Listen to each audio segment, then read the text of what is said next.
100 देशों के सामने दांव पर भारत के साथ कांग्रेसी कार्यकर्ता बहुत भयानक प्लान लेकर गए थे। अगर खोल देते छाते तो एआई समिट में हो जाता और बड़ा कांड। कैसे घुसाए कांग्रेसी कार्यकर्ता, किसके इशारे पर देश को किया गया बदनाम। राहुल ने पीठ सहलाकर नेहरू, इंदिरा जैसे बड़े नेताओं के नाम को मिट्टी में मिलाया। गृह मंत्री चुनाव लड़वाने में मस्त, प्रधानमंत्री टैरिफ से निजात पाने में व्यस्त।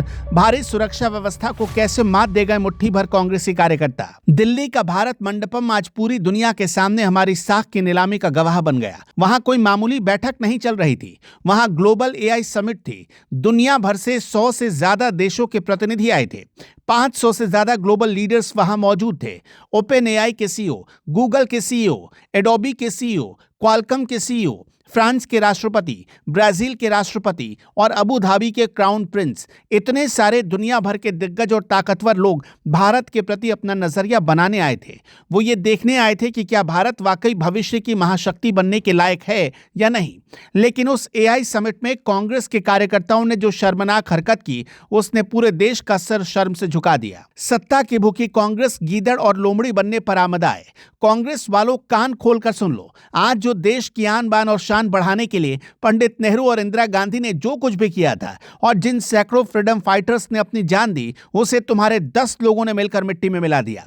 इससे भी ज्यादा शर्मनाक बात तो यह है, अपने नाम में राष्ट्रपिता गांधी का सरनेम लगाने वाले लोग भी इन मुट्ठी भर उपद्रवियों का विरोध करने के बजाय उनका समर्थन करने पर उतर आए। कपड़े क्यों उतारे कांग्रेसी कार्यकर्ताओं ने, क्या आपको पता है? क्योंकि उन्होंने दिखा दिया कि वो इतने ही नंगे हैं। वो देश के मान सम्मान के लिए नहीं जीते, बल्कि सिर्फ और सिर्फ सत्ता के लिए जीते हैं। क्या विरोध जताने का यही एकमात्र तरीका बचा था?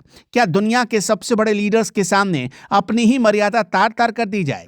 लेकिन क्या इस तमाशे के लिए सिर्फ कांग्रेस को जिम्मेदार माना जाए? बिल्कुल नहीं। इसके असली गुनहगार तो अमित शाह भी है। आप पूछेंगे कैसे? दिल्ली की सुरक्षा की जिम्मेदारी किसकी है? इसका सीधा जवाब है गृह मंत्रालय की। दिल्ली पुलिस किसके अधीन आती है? इसका भी जवाब है गृह मंत्रालय। आप खुद सोचकर देखिए कि जिस जगह पर दुनिया भर के वीआईपी प्रतिनिधि आए थे, वहां की सुरक्षा इतनी ढीली कैसे हो सकती थी कि मुट्ठी भर कार्यकर्ता शर्ट और टी शर्ट खोलकर नंगा नाच करने लगे? क्या दिल्ली पुलिस इतनी लाचार और कमजोर है? क्या गृह मंत्री को इस बात की भनक तक नहीं थी कि ऐसी कोई साजिश हो सकती है? हकीकत यह है कि देश को अब एक फुल टाइम होम मिनिस्टर चाहिए। आप पूछेंगे अमित शाह जी तो हैं ही, लेकिन जिन अमित शाह जी को देश में मौजूद देश विरोधी आधा मोर्चा को खत्म करना चाहिए था, उस काम को छोड़कर वो अपनी पार्टी को चुनाव लड़वाने में व्यस्त हैं। गजब का तमाशा चल रहा है इस देश में। शिक्षा मंत्री ऐसा बिल बना देते हैं कि लोग जातियों के नाम पर सड़क पर लड़ने लगते हैं। गृह मंत्री पुलिसिंग और देश की आंतरिक सुरक्षा को मजबूत करने का काम छोड़कर चुनाव की रैलियों में पसीना बहाते हैं। और हमारे प्रधानमंत्री जी का हाल यह है कि उन्हें अमेरिका के टैरिफ का इतना भय है कि वो सीधे लौट जाने को तैयार हैं। कांग्रेस के इन चंद लफंगे कार्यकर्ताओं को बहुत देश की चिंता हो रही थी कि अमेरिका ने टैरिफ लगाए और पीएम चुप रहे। अरे भाई, जब देश की इतनी ही चिंता थी तो दुनिया के नेताओं के सामने नाक कटवाने क्यों निकल गए? सीधे सीधे कहो ना, मोदी को नीचा दिखाना तुम लोगों का इरादा था। सत्ता से बेदखल होते ही मोदी विरोध में ये लोग इतने अंधगिद्ध बन गए कि तुम्हें अच्छे और बुरे का फर्क भी नहीं पता। जब पूरी दुनिया के सामने भारत की साख दांव पर लगी हो, तब राजनेताओं का ये रवैया देखकर किसी भी हिंदुस्तानी का खून खोलना लाजमी है।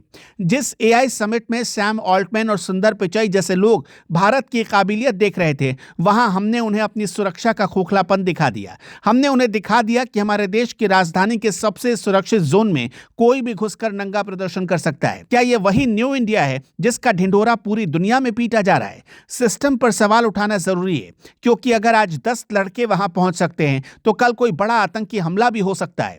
क्या तब भी हमारी सरकार चुनाव जीतने के गणित में ही उलझी रहेगी? कांग्रेस ने अपनी घटिया राजनीति से देश को शर्मिंदा किया तो भाजपा सरकार ने अपनी लापरवाही से देश की सुरक्षा का मजाक बनवा दिया।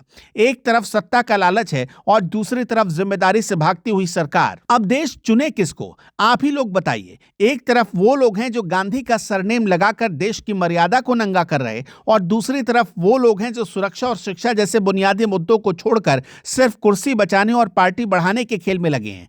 जब देश की प्रतिष्ठा पर बात आती है तो राजनीति को किनारे करना पड़ता है, लेकिन यहां तो राजनीति ही ही देश के ऊपर हावी हो गई है। समझ लीजिए ये उन तमाम लोगों के लिए एक आईना है जो खुद को देश का रक्षक कहते हैं, लेकिन असल में अपनी कुर्सी के मोह में देश को ही खतरे में डाल रहे हैं। यह नंगा नाच अब बंद होना चाहिए और व्यवस्था को अपनी जिम्मेदारी समझनी पड़ेगी, वरना दुनिया हमें गंभीरता से लेना छोड़ देगी। खैर, पहले गलगोटिया और बाद में कांग्रेस ने जिस समिट पर कालिख पोतने की कोशिश की, उस समिट में सब कुछ पूरा हुआ ऐसा नहीं था। इस निराशाजनक माहौल में भी भारत को बहुत कुछ हासिल हुआ। सरकार के अनुसार इस समिट में $250 बिलियन से ज्यादा के एआई इंफ्रास्ट्रक्चर इन्वेस्टमेंट कमिटमेंट आए। इसमें data centre, high performance GPU cluster, connectivity और सेमीकंडक्टर जैसे एआई इंफ्रा प्रोजेक्ट शामिल हैं। अडानी, रिलायंस जियो, एलएनटी, एनवीडिया, क्वालकॉम जैसी कंपनियों ने बड़े पैमाने के डेटा सेंटर, एआई फैक्ट्री और $150 बिलियन जैसे स्टार्टअप फंड की घोषणाएं की। ये $250 बिलियन एक लॉन्ग टर्म कमिटमेंट है जो अगले 7 से 10 साल में धीरे धीरे प्रोजेक्ट के रूप में निवेश होना है, जिससे हजारों भारतीय टैलेंट को भारत में ही जॉब मिल सकेगी और अमेरिका या दूसरे देशों में जाकर धक्के नहीं खाने पड़ेंगे। इन सब के साथ इंडिया एआई मिशन के जरिए सरकार पहले ही लगभग 10,372 करोड़ रुपए यानी करीब करीब $1.25 बिलियन के आसपास पब्लिक फंडिंग स्कीम लॉन्च कर चुकी है। जानते हैं इस समिट का फ्यूचर इफेक्ट क्या होगा? भारत एशिया के सबसे बड़े एआई डेटा सेंटर और जीपीयू हब में बदल सकता है। इसलिए चीन ने गलगोटिया कांड के बहाने भारत को नीचा दिखाने की कोशिश लगातार जारी रखी है, ताकि ये सारी कंपनियां भारत आ ना सकें और भारत से भाग जाएं।